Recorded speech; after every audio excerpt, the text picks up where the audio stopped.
Hello students, let us continue with kinetic theory of gases. So in last video we have learned some basic things about ideal gas equation, basic laws. Okay. Now today let us learn about free path and mean free path related to this kinetic theory of gases. So for that, what is the speciality of this kinetic theory of gases? Speciality, or we can say that strength of kinetic theory of gases. It is based on microscopic model, which is used to explain macroscopic quantities such as pressure, temperature, then density, which are related with gas. So in short, we can say that kinetic theory of gases, it relates the macroscopic properties of gas such as temperature, pressure, density with microscopic properties of molecule. Means molecule consider किया तो molecule बहुत small है, right? तो ये microscopic properties है. तो हम molecule लेकर ही ये consider कर रहे हैं, इसलिए ये microscopic model है actually. लेकिन ये क्या relate करता है तो macroscopic quantities we can relate with the help of this microscopic model. तो ये स्पेशलिटी है काइनेटिक थ्योरी ऑफ गैसेस की. तो यहाँ पर काइनेटिक थ्योरी ऑफ गैसेस जो डेवलप की है मैक्सवेल और रुडोल्फ ने, तो उसके पहले कुछ एजम्पशन कंसिडर किए हैं. ओके, सो वो एजम्पशन आपको पता होने चाहिए कि on which this kinetic theory of gases it is develop. So let us learn about that assumption. तो क्या क्या एजम्पशन है? तो पहला एजम्पशन है कि gas it consist of very small particles which are called as molecule. तो सब गैसेस में ऐसे स्मॉल स्मॉल पार्टिकल्स का वो बना हुआ है जिसको हम क्या बोलते हैं, मॉलिक्यूल्स, राइट. तो ये पहला एजम्पशन है, मॉलिक्यूल्स. फिर सेकंड एजम्पशन है that all these molecules of gas are in random motion in all possible direction they move and with all possible velocities. This is second assumption. Then third is, if we compare the volume of that molecule of gas with volume of gas, then volume of molecule of gas is almost negligible compared to volume of gas. क्योंकि molecule means बहुत ही small है, तो gas के volume के सामने molecule का volume क्या है, निग्लिजिबल. ये एक एजम्पशन है third one which is related with volume. Then fourth is density of that gas is constant. Means यहाँ पर हम गैस किसी कंटेनर में हमें लेना पड़ेगा, राइट. तो वॉल्यूम ऑफ गैस कितना होगा, जितना उस कंटेनर का वॉल्यूम है. हमने सपोज क्यूबिकल कंटेनर कंसीडर किया, तो क्यूब का जितना वॉल्यूम है उतना गैस का वॉल्यूम हो जाएगा, राइट. तो वहां पर जो डेंसिटी है, राइट, तो डेंसिटी क्या होती है, कांस्टेंट.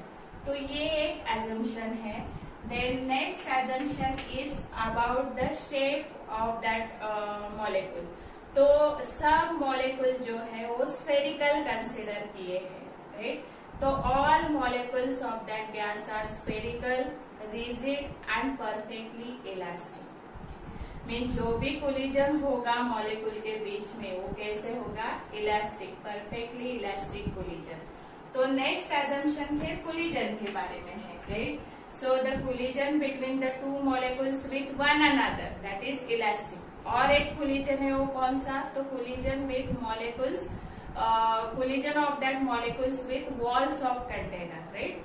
विथ वन अनदर वो भी होगा और with walls of container. So both are elastic, perfectly elastic. तो ये एक एजम्पशन है. Then next assumption is about the collision. So as all molecules are in random motion, they move in all possible direction. तो obviously उसमें क्या होगा, जब ये रैंडम मोशन में होंगे तो कोलिजन होगा, राइट. तो जैसे एक कोलिजन यहाँ पर हो गया, राइट, एक मॉलिक्यूल इस मॉलिक्यूल को यहाँ पर टकरा गया, राइट. तो ये एक कोलिजन है. और फिर कोलिजन होने के बाद यहाँ का मॉलिक्यूल मूव होगा, नेक्स्ट और एक मॉलिक्यूल रहेगा, n नंबर ऑफ मॉलिक्यूल्स है, तो ये मॉलिक्यूल इस मॉलिक्यूल के साथ फिर कोलाइड होगा। तो इस कोलिजन के बीच में जो ये डिस्टेंस है which is covered by that molecule, that is called as free path. ये है free path. So the distance between any two successive collision is free path. तो यहाँ पर टाइम के बारे में क्या है, तो कोलिजन जो है किसी भी दो मॉलिक्यूल में that are considered as instantaneous, means that time which is taken for this collision to collide one molecule with another molecule, that is negligible compared to the time which is taken to cover this free path. So remember, this is one assumption. Then next assumption is nothing but it is related with force of attraction and force of repulsion.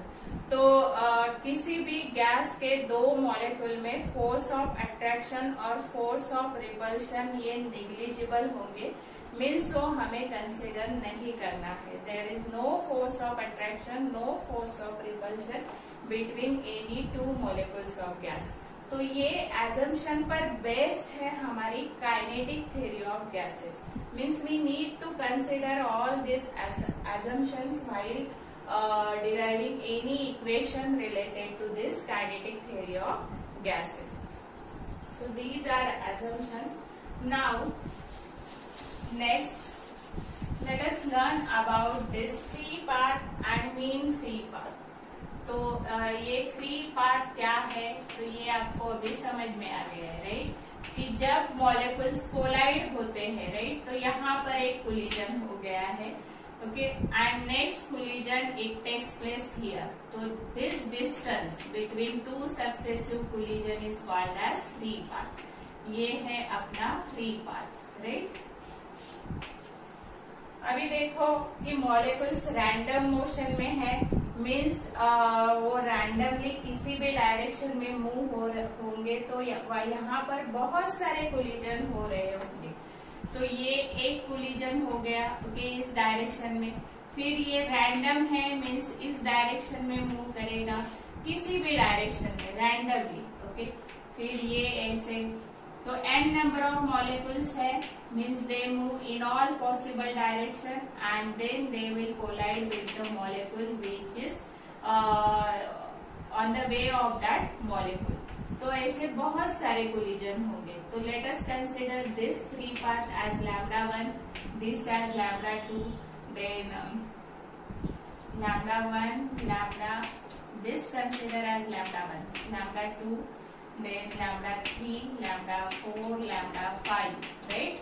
So these are nothing but that collision. This way there are n number of paths you will get because that gas it consists of n number of molecules. तो मेरा mean free path कितना आएगा? तो mean free path is equal to lambda 1 plus lambda 2 plus up to lambda n upon total number of collision, total number of collision। क्योंकि क्या है mean free path? So it is nothing but the average of all the free path between any two successive collision, that is called as mean free path. It is denoted by lambda path, and that's why from definition we get this formula, lambda 1 plus lambda 2 up to lambda n upon total number of collision. Now let us derive this equation for mean free path in terms of how it is related with density, pressure, okay, temperature. So let us find that relation. So for that we need to consider two assumptions. Means mean free path का derivation भी two assumption पर related है। तो first assumption क्या है? तो हमें ये मीन फ्री पाथ देखना है, राइट, जिसको हम लैम्डा बार से डिनोट करते हैं, राइट। तो इसके लिए पहला एजम्पशन क्या है? तो all molecules are spherical and have same diameter, same diameter. Means radius same होगी या डायमीटर सेम होगा। और सेकंड हमें क्या कंसिडर करना है, अजम्पशन, दैट इज इम्पोर्टेंट, कि हम जो मॉलिक्यूल्स कंसिडर कर रहे हैं, जिस गैस के मॉलिक्यूल्स कंसिडर कर रहे हैं, उसमें हम एक ही मॉलिक्यूल मोशन में कंसिडर करेंगे by keeping other molecules at rest. बाकी सब मॉलिक्यूल्स रेस्ट पर रहेंगे। Okay, so all other molecules are at rest, taking into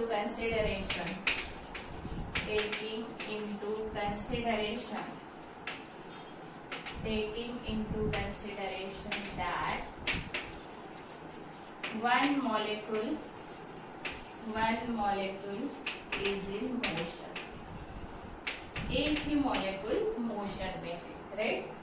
तो यहाँ पर हम एक मॉलिक्यूल मोशन में कंसिडर करते हैं जिसका डायमीटर d है, राइट। तो ये मेरा वो मॉलिक्यूल है और इसका डायमीटर d है, राइट। और ये मोशन में है, means late us consider velocity of this molecule, ये भी कंसिडर करते हैं हम वेलोसिटी। ये मोशन में है, बाकी सब रेस्ट में है, एक गैस हमने लिया है।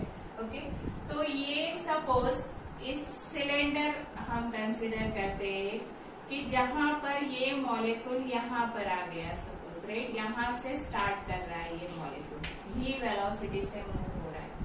अभी इस सिलेंडर में जितने सारे मॉलिक्यूल्स आएंगे, क्योंकि तुम्हें पता है कि मीन फ्री पाथ हम कैसे डिटरमाइन करते हैं, ये फ्री पाथ है। ओके, तो यहाँ से ये मूव हो रहा है, तो इसको हम एक सिलेंडर कंसिडर करते हैं। ओके, और ये कंसिडर करके हम एक मीन फ्री पाथ निकालेंगे, राइट।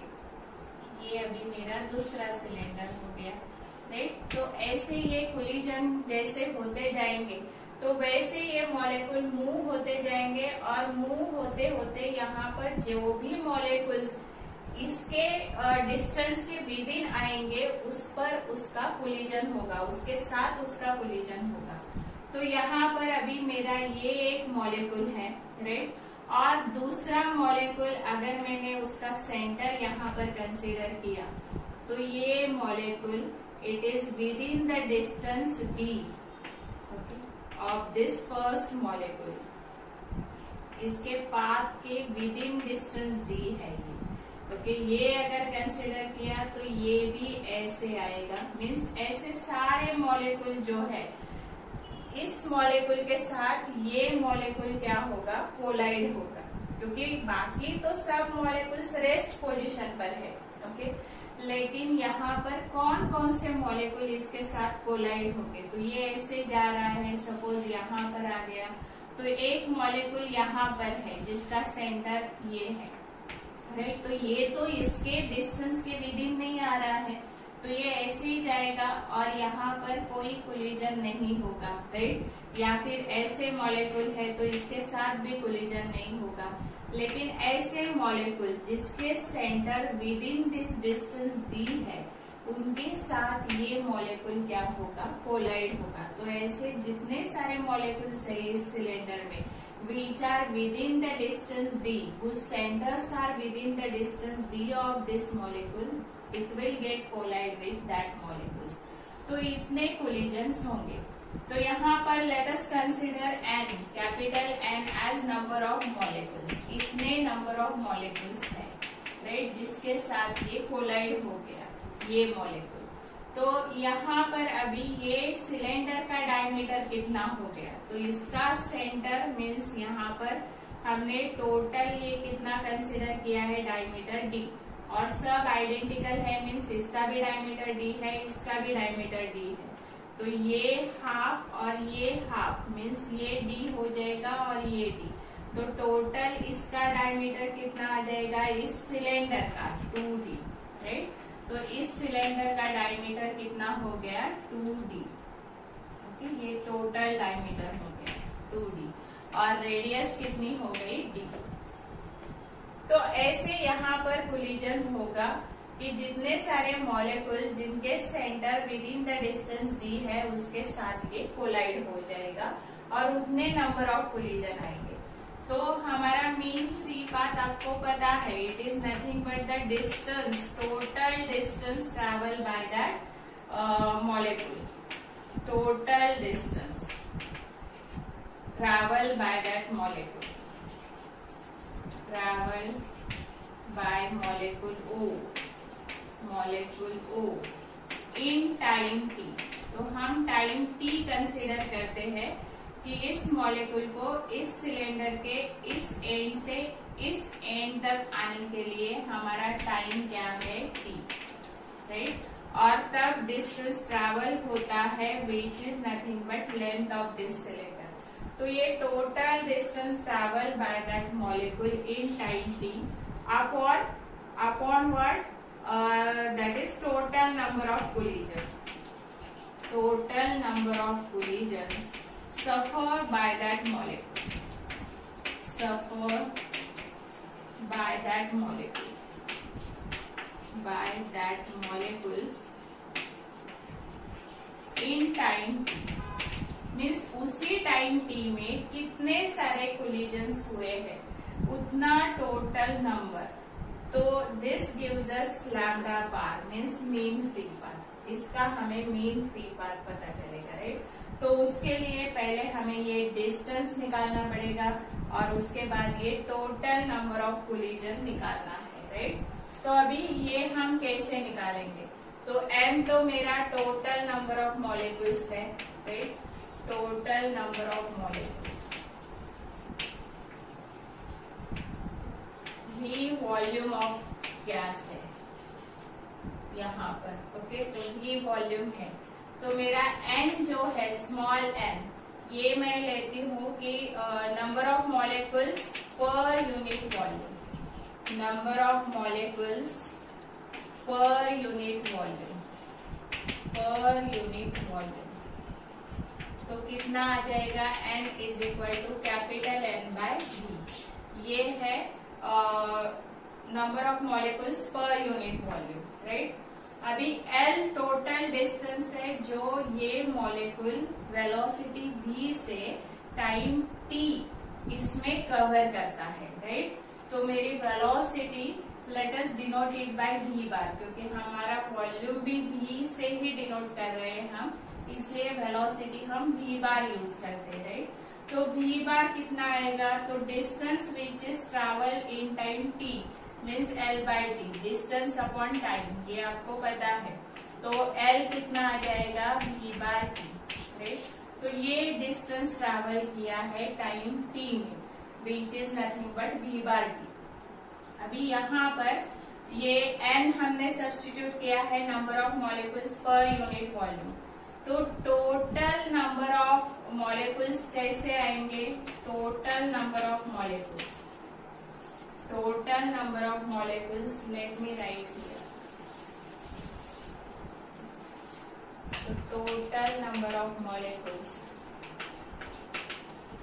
मीन्स जो मॉलिक्यूल्स के साथ ये मॉलिक्यूल कोलाइड हुआ है ये हम निकाल रहे हैं, टोटल नंबर ऑफ मॉलिक्यूल्स। तो कितने आएंगे यहाँ पर, तो वॉल्यूम ऑफ सिलेंडर, क्योंकि सिलेंडर में जितने अकॉर्डिंग टू वॉल्यूम जितने मॉलिक्यूल्स है तो इसलिए वो वॉल्यूम हमें कंसिडर करना पड़ेगा, volume of cylinder into this number of molecules per unit volume, number of molecules per unit volume, per unit volume. Means ये सिंपल है कि ये फार्मूला देखते ही आपको पता चल रहा है कि ये नंबर ऑफ मॉलिक्यूल्स निकल रहे हैं, right. Volume of cylinder into number of molecules per unit volume, this gives us total number of molecules. तो वॉल्यूम क्या आ जाएगा सिलेंडर का, तो आपको वॉल्यूम का फार्मूला पता है पाई आर स्क्वायर एच। तो यहाँ पर एच मीन्स हमारा एल है, आर मीन्स हमारा डी है क्योंकि रेडियस डी है, तो पाई डी स्क्वायर एल। तो ये हो जाएगा pi d square l into ये स्मॉल एन से हमने दिखाया है, तो let us write small n, right. तो ये हमारा टोटल नंबर ऑफ मॉलिक्यूल्स है। तो यहाँ पर L की वैल्यू सब्स्टिट्यूट कर देते हैं, वो है V/T इंटू N। तो ये हमारा आ गया total number of molecules.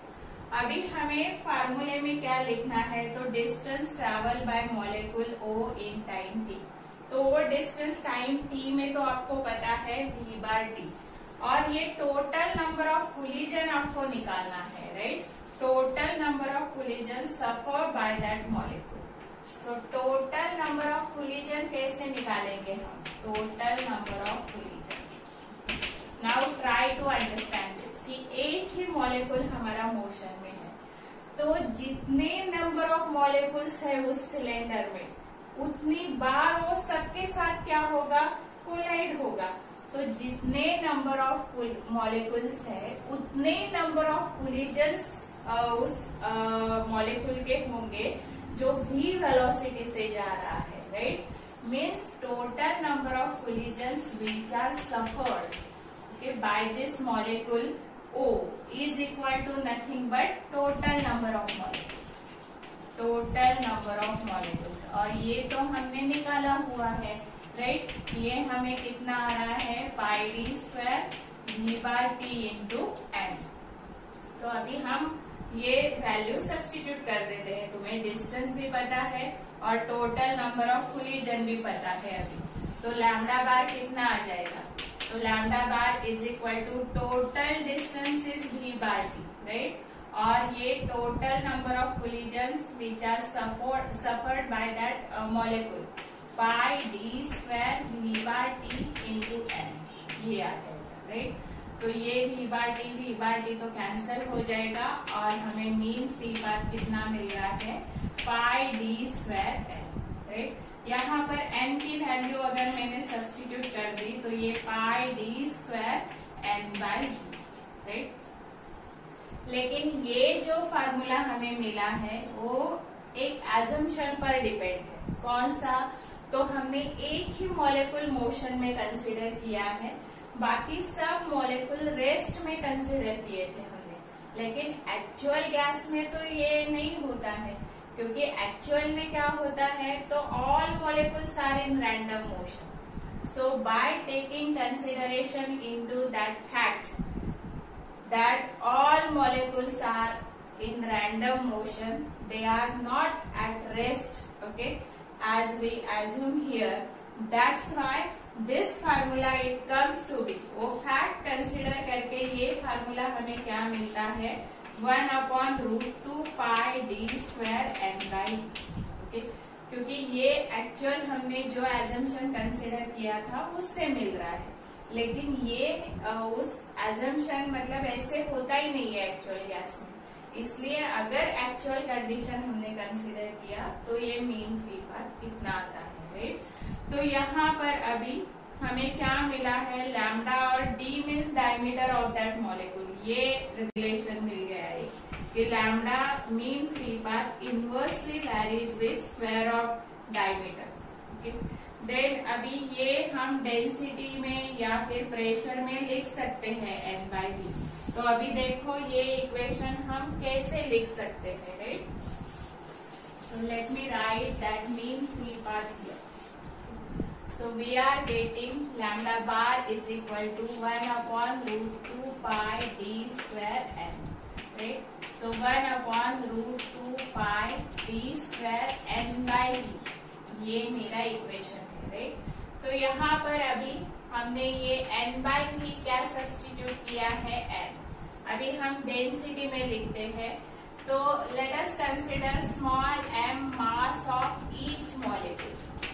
Mass of each molecule means एक मॉलिक्यूल का मास है, तो मास ऑफ गैस कितना आ जाएगा, mass of gas it is equal to capital M into M, क्योंकि total number of molecules n है और एक मॉलिक्यूल का मास m है, तो जितने मॉलिक्यूल्स है उस नंबर से हमने एक मॉलिक्यूल मास से मल्टीप्लाई किया तो हमें टोटल मास ऑफ गैस मिल जाएगा। तो let us denote it bye n।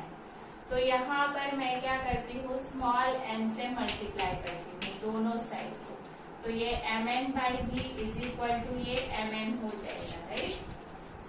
तो ये mn मीन्स मेरा क्या है, mass of gas. So I can write this as m/v is equal to mn।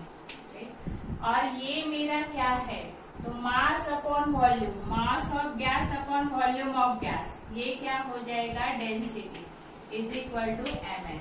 तो n की वैल्यू क्या हो जाएगी, ρ/m। ओके, तो ये वैल्यू हम इस इक्वेशन में सब्स्टिट्यूट करते हैं। तो हमारा मीन फ्री पाथ क्या आ गया, lambda bar is equal to 1/√2 pi d square, और n की वैल्यू क्या है, ρ/m। तो m अगर हमने न्यूमरेटर में ट्रांसफर कर दिया तो m/√2 पाई d स्क्वायर हो। तो यहाँ पर हमें दो रिलेशन मिल गए, राइट। तो कौन से रिलेशन, तो एक तो हमने ये देखा है कि mean free path inversely varies with square of diameter. यहाँ पर डेंसिटी में क्या रिलेशन है, तो mean free path inversely varies with density. Mass में क्या रिलेशन है, this mass is mass of each molecule. तो lambda bar is directly proportional to m, where m is mass of each molecule. Remember this, mass of each molecule, एक molecule का मास, right, ये relation. अभी pressure में लिखते हैं ये, तो प्रेशर में हम कैसे लिखेंगे, तो हमें लैम्डा बार पता है, late us right it here. तो लैम्डा बार आपको क्या पता है, तो 1/√2 पाई d स्क्वायर n/v ऐसे लिखते हैं, राइट। n आपको पता है टोटल नंबर ऑफ मॉलिक्यूल्स। तो अभी हमें आइडियल गैस इक्वेशन पता है, PV is equal to nRT। Okay, यहाँ पर ये सब आपको पता है, pressure, volume, then ideal gas constant, और T इज टेम्परेचर। लेकिन n कैसे लिखते हैं, तो लास्ट वीडियो में हमने ये सीखा है, n/Na। तो ये अगर मैंने सब्स्टिट्यूट किया तो ये n/Na इंटू RT, राइट। तो ये PV is equal to R/Na तुम्हें पता है, तो ये n, और R/Na कितना होता है, बोल्ट्जमैन कांस्टेंट Kb, सो kBT। तो n/v यहाँ से मैं निकाल सकती हूँ, n/v कितना आएगा, तो P/kBT, राइट, P/kBT। तो ये वैल्यू मैं यहाँ पर सब्स्टिट्यूट करती हूँ, राइट। तो मेरा लैम्डा बार कितना आ जाएगा, देखो। तो lambda bar is equal to means mean free path 1/√2 pi d square into क्या है, P/kBT। तो ये आ जाएगा kBT, let us transfer it to numerator. तो ये kBT/√2 पाई d स्क्वायर। तो ये सब अलग अलग फार्मूले हैं मेन फ्री पाथ के, ये आपको याद रखने हैं फॉर सॉल्विंग न्यूमेरिकल। तो ये kBT/√2 पाई d स्क्वायर T। तो यहाँ पर टेम्परेचर और प्रेशर में रिलेशन हमें मिल गया कि lambda bar it is directly proportional to temperature. Lambda bar means mean free path inversely proportional to pressure. तो हमें अगर directly proportional to temperature means graphically हम कैसे निकाल सकते हैं, तो लैम्डा बार और ये T, तो ये डायरेक्ट प्रोपोर्शन, राइट। वैसे ही मास का और मास of each molecule of gas और लैम्डा बार होगा, राइट। ये ऐसे ग्राफ आएगा। और अगर हमें प्रेशर का ग्राफ निकालना है with mean free path, right, so pressure और मीन फ्री पाथ, तो ये लैम्डा बार मीन फ्री पाथ और प्रेशर है, तो इनवर्स रिलेशन है, राइट, ये इनवर्स रिलेशन। वैसे ही आपका ये डेंसिटी में भी ऐसे ही इनवर्स रिलेशन आएगा। d स्क्वायर मीन्स डायमीटर के साथ भी इनवर्स रिलेशन है, right. So remember graphically also, okay, that what is the relation between this mean free path and diameter, then density, mass of molecule, pressure, temperature. Now let us solve numericals which are related with this mean free path.